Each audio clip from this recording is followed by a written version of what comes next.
সরকারের মধ্যেই কোথাও কোনো জায়গায় ঘাপলা আছে। 4 বছর লাগবে সংস্কার করতে। কেন? সরকারের মধ্যেও কেউ নানা ধরনের কোনো মানে কি বলবো, কোনো মাস্টার প্ল্যান আছেন কিনা, এইটা এখন আমাদেরকে মানে ভাবিয়ে তুলছে।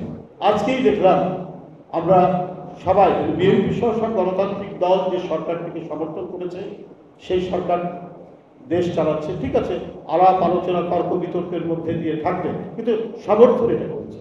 কিন্তু আজকে গতকালকে আন্তর্জাতিক একটি গণমাধ্যমে যে কথাটি বলেছেন প্রধান উপদেষ্টা, এইখানে কিন্তু একটা বড় ধরনের প্রশ্ন মানে আমাকে সবসময় আমার মনের মধ্যে কাজ করছে।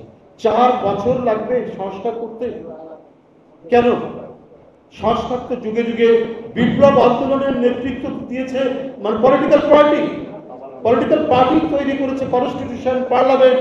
এটা তো আমরা ইউরোপের ইতিহাসে দেখছি, সেই 1215 সাল থেকে এখন পর্যন্ত। এটা তো রাজনীতিবিদদের অবদান। Walton switch, stylish and elegant. সেই ক্ষেত্রে বলা হয়েছে যে ঠিক আছে, এখানকার যারা সুশীল সমাজ, বিজ্ঞ সমাজ বা অন্তর্বর্তীকালীন যে সরকার, তারা একটা পরামর্শ দিক সংস্কারে।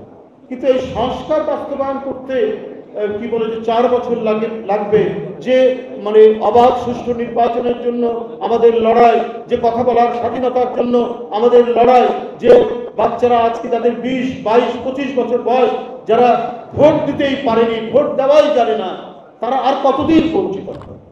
এটা তো অন্তর্বর্তীকালীন সরকার হবে গণতন্ত্রের প্রতীক, গণতন্ত্রের মডেল। তারা সেটি না করে এই যে প্রলম্বিত করা এক ধরনের, আমার মনে হচ্ছে কোথাও যেন একটা কোনো জটিলতা হচ্ছে, যেখানে একটি মানে গণতন্ত্র চর্চা এবং রাষ্ট্রের গণতান্ত্রিক বিকাশ গড়ে তোলার ক্ষেত্রে কোথাও কোনো সমস্যা হচ্ছে। না হলে এই কথাটি উনি কেন বলছেন?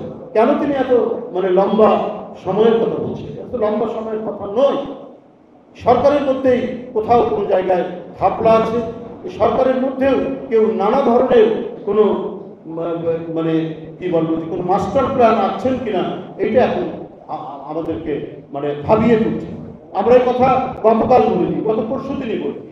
আমরা বলেছি দ্রুততর সময়ের মধ্যে নির্বাচন, কিন্তু গতকালকের এই কথাটির পর আমাদেরকে সত্যিকার অর্থেই ভাবিয়ে দিচ্ছে। উদ্দেশ্যটি কি সেটা মানুষ জানতে চাইবে।